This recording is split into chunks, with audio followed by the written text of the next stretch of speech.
and welcome to more of our trading stuff. Today we're going to be looking at our new daily pullback bot. This is a beta release for our trading stuff group members. This bot has been designed to run on a daily time frame, but may well be worth testing on other time frames. The basis of this strategy is a move outside the Bollingers, followed by a pullback with a target of the mid-Bollinger. So let me run through and explain the parameters you can set. The first section is your trading volume. You can either specify how many lots, or by setting the use percentage risk option to yes, you can choose to risk a set percentage of your account based on the maximum stop in pips of each trade. The next section is the instance. This allows you to run multiple copies of the bot on the same currency pair. You simply give each one a different instance number. Normally this would be set to 1. Next we have the fixed stop. This is where you set your maximum stop in pips.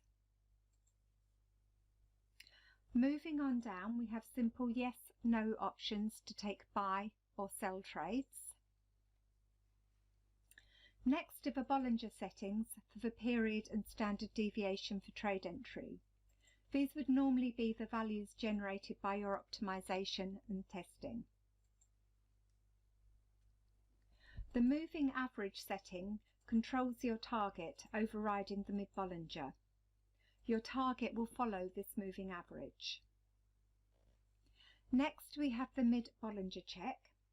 This makes sure that the price hasn't already pulled back and closed the other side of the mid-Bollinger before you enter the trade.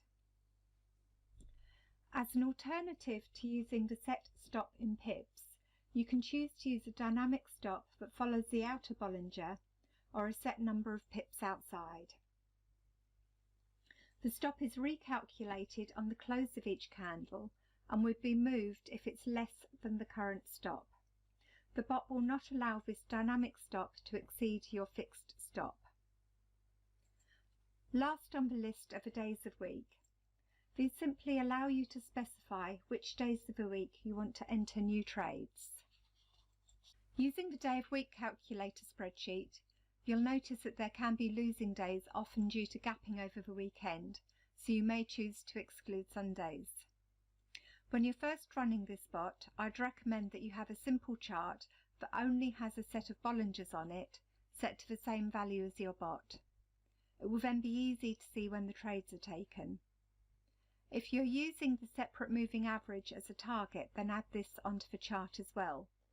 Again, when you run your back test, it will be very easy to see the trade entry and exit points.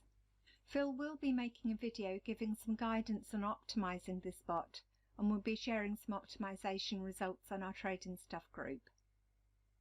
If you'd like to join our group, then pop over to Patreon. The link will be in the comments below. If you like this video, then give it a thumbs up. If you haven't already subscribed, then click on subscribe and then the bell icon, and you'll be notified each time we release a new video. Thank you for watching.